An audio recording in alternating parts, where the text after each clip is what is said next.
Today is May 22nd, 2012, and I graduated high school! And it was such an amazing ceremony, and I was tearing up all throughout it, which was a bit embarrassing because I didn't think I was going to actually cry at it because I'm so over high school, but it was so beautiful. Graduating from the Communication Arts Department. And all the speakers were really good, and I didn't even know our valedictorian and salutatorian, but they did really epic speeches. It was just so amazing because I love my high school so much.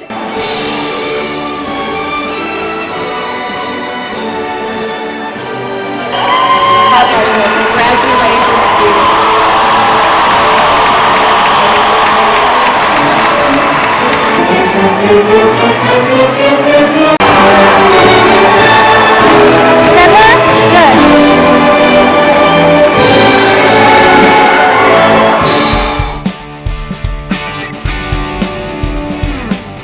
So we are going to P.F. Chang's for food, and we see P.F. Chang's sign up there. Anyways, graduation was supposed to be an hour and a half. It was only an hour. I'm really happy because we get to eat sooner. I'm so happy I graduated, and I love my little Tassie.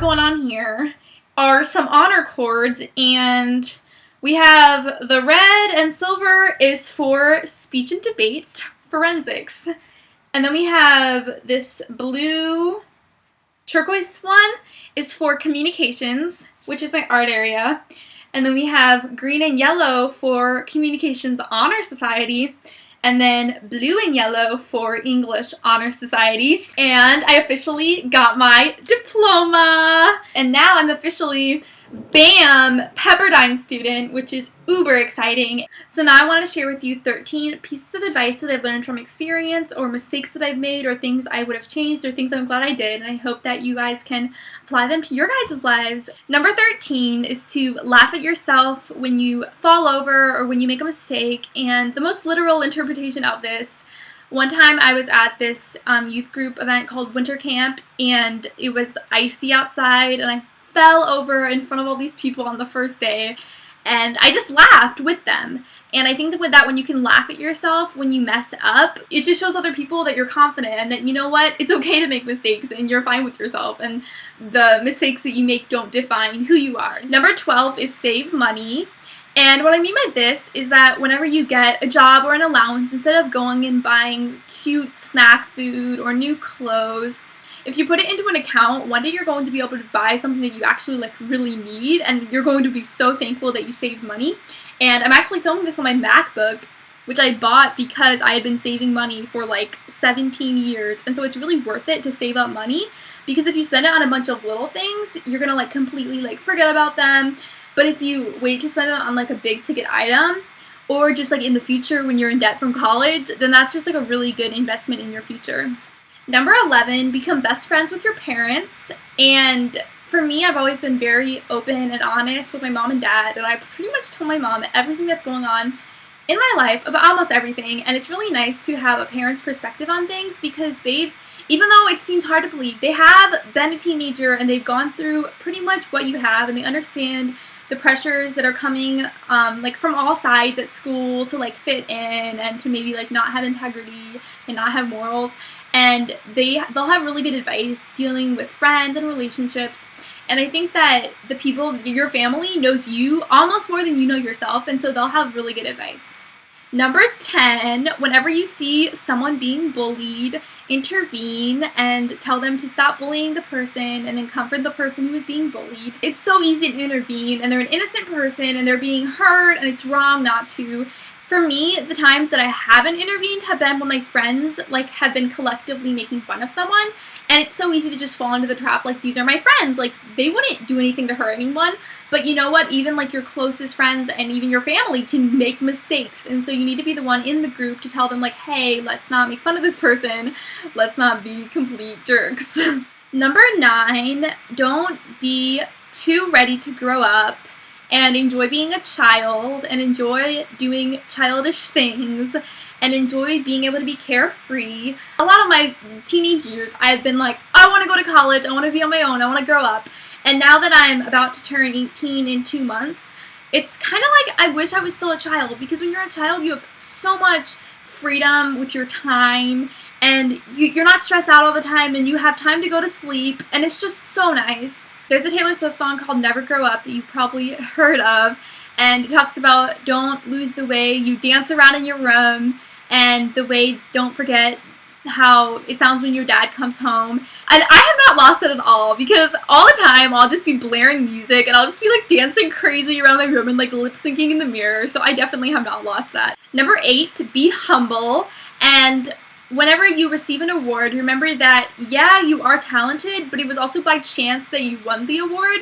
And this is something that I've really brought into debate tournaments, because there have been a lot of times when like the judges don't necessarily know what they're doing. And so each time I win an award, it's nice to win an award, but it's also like, you know, someone else probably deserved to win this as much as I did or more than I did, and so don't be super egotistical about your awards. 7, don't compare yourself to other people, and remember that you're unique, you're yourself, you're not going to be like anyone else, you're not going to look like anyone else, and that's what makes you yourself. And so don't try to look up to other people and think they have a perfect life, I want to be like them, because no, you were created the way that you were for a reason, and you're going to do something unique to who you are. And so if you spend all your time trying to live someone else's life, then you're just never going to be able to reach your full potential, and you're never going to be happy. Number 6 is to forgive, and so when someone else says sorry to you, make sure to accept that and to be able to forgive them.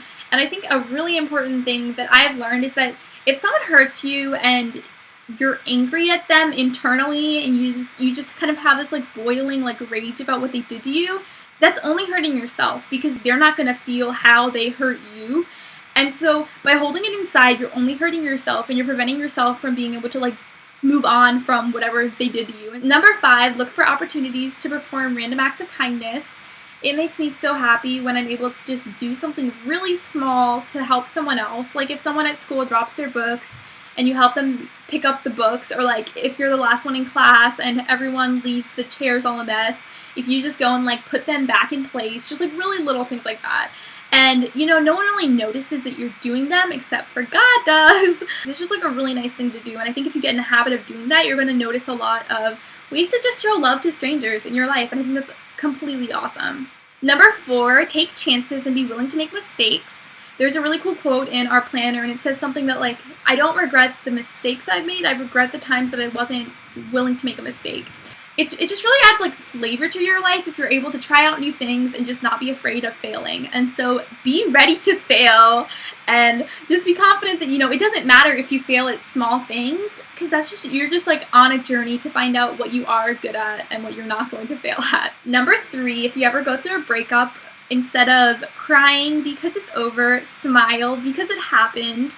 And so remember that even though you might have like a really, really low point after a relationship is over, that person changed you, they changed who you are, and so they're always going to kind of be a part of you, a small part of you. This goes back to the whole forgiveness thing. Instead of kind of holding a grudge inside of you, holding the pain inside of you, forgive them for hurting you. Number 2, be thankful. And as a Christian, I can pray to be thankful, but even if you're not, I think it's just really important to have some perspective and to remember that there are people in third world nations who have practically nothing and are able to be happy. And so constantly remember that, you know, you might have gotten in a fight with your mom, but you know, you have a mom, she's alive, you're able to live with her. You might not like the clothes that you have, but you have different clothes to choose from every day. And so just be happy for all the little blessings that life has given you. I feel so happy all the time that I can see the sky, because I think the sky is so beautiful. And I always feel so thankful that I have so much zebra print in my life. And I think that if you remember what the little things that you see every single day and that you just like have in your life, you're going to be like way happier. Number 1 is Nothing Left Unsaid, which comes from a movie that Kurt Schneider made. He's a YouTuber, so you should look up Nothing Left Unsaid and it'll come up. It's a short film he made when he graduated from Yale in 2010 for his class, and the whole point of that is that if you love someone, tell them that, and don't be afraid to express how you feel about people, because soon you're going to be gone from them. And with graduation just happening, I am going to be gone from people. I'm going to leave friends behind, and so it's really important to tell people how you feel about them before it's too late, before they die, before you leave them. Nothing left unsaid has just been a quote I've been telling people when I've been messaging people a lot lately, and I just think it's a really epic thing to live off of. Thank you for watching, and I love you guys so much. Bye!